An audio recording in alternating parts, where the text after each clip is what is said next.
profesorii și îmi povesteau despre obiceiul pomenii de viu. Adică grija aceasta, spaima aceasta, că nu cumva să nu ți se facă obiceiul de funerare, pomenirea parastasului, toate astea, sărindarul, cum se spune, pomenirea ta 40 de zile după trecerea ta, că dacă poate nu ai urmași, că poate ăia sunt leneși și nu mai sunt așa credincioși după ce tu treci, mai bine ți le faci tu înainte. Și de aici e un teatru, e mortal. Adică, ia gândiți-vă că îți organizezi tu pomana și ea vine la tine și oare ce țurează? Nu știu dacă este pe YouTube asta sau pe undeva. Am văzut o emisiune filmată cu Ștefan Iordache, cu actorul nostru, care povestea o chestie de asta de oltenia mortală, cu vreți cu lacrimi. Să dau și garsoniere, ca să ai loc de veci, așa, să dau bine, o masă, o mică mobilă sau din asta, să dau haine și explica rugăciune pentru haine și pentru celelalte. Spune, dacă poți să dai și o... Eu aș primi o casă, că nu trebuie o casă acum. Poate pune pe telefon, care e mai mult de cunoștințe. Asta cu teologia populară a vămilor văzducului e problematică, rău de tot, dar eu am auzit de cante facultăți de teologie predicând despre vămile văzducului la mormântare. Ce să mai cer unui om de la țară care a moștenit așa lucrurile astea?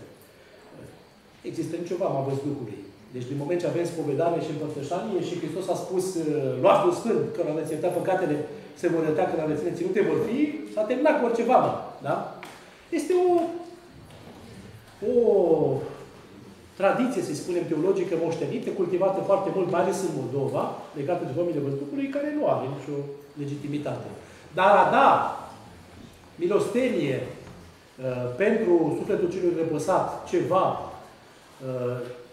dacă colegi totalmente de ideea cu vămile văzducului, e greșit. Dar nu poți desființa un obicei din ăsta foarte vechi, pentru că te judecă comunitatea acolo, nu? Dacă te duci ca preot, ați văzut ce a pățit, ți-ați evocat acolo, nu?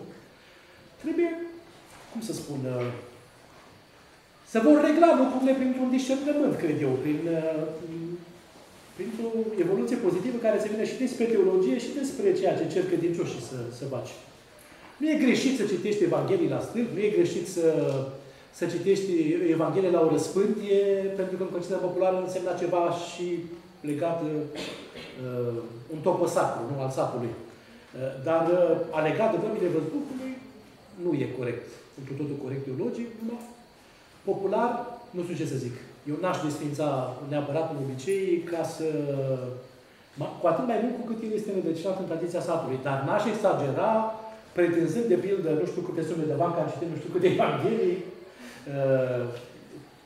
Mă rog. Adică un anumit bun simț liturgic și pomenesc poate regla lucrurile, cum să zic, destul de bine. Nu se pot da răspunsuri așa, să zic, generale la asta.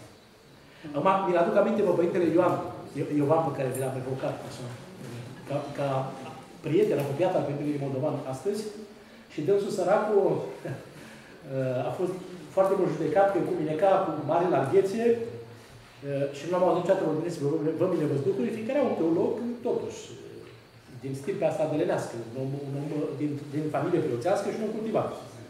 În tinerețe, atât cât a apucat omul să se formeze, a început să-o doctorat cu Părintele Stănă, n-a apucat să-l mai termine, și când vorbea despre doctorat, și arătea patafirul, și că ăsta este doctoratul meu. Și, apropo de vămile văzdurile, zicea, Cleopa, Cleopa, cu vămile tale. Adică, nu putem pretinde să marcăm veacul cu o teologie din asta destul de... Ține de gândirea medievală, a omului medieval, care simțea nevoia să-și imagineze cum decurg lucrurile. Așa... Nu ține chiar de o teologie, cum se spun, cum se cheamă asta, ca autorul cu cărții. E o tradiție egipteană. E o tradiție particulară a unei părți din Egipt. Asta cu vămile văzducului, dar care n-a fost primită de cugetul bisericii. Într-un totul, da.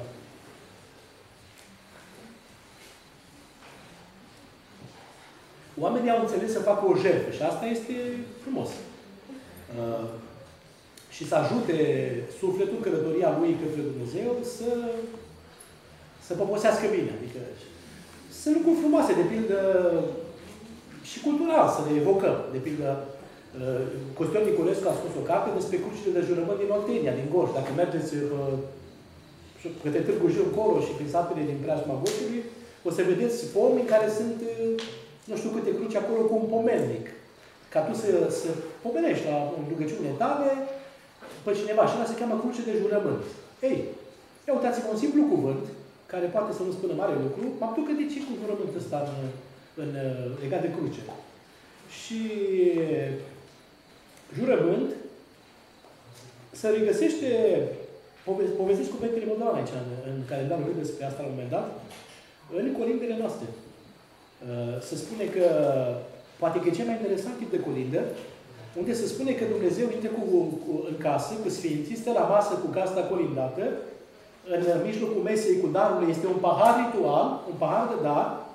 Acest pahar minunat în care sunt înfățișate iconic cele trei flori sfinte, vița vinului, spicul grâului și floarea mirului. Și Dumnezeu îi spune gazdei, are loc un dialog, să vrei la acest pahar. Iar gazda spune că acest pahar nu-l poate da, pentru că a fost, când a fost mic, a fost botezat și a fost jurat în toarta acestui pahar ca să nu dea nimănui, să-l dea mai departe la copii și la nepoți, să boteze, să cunune. Ce înseamnă asta?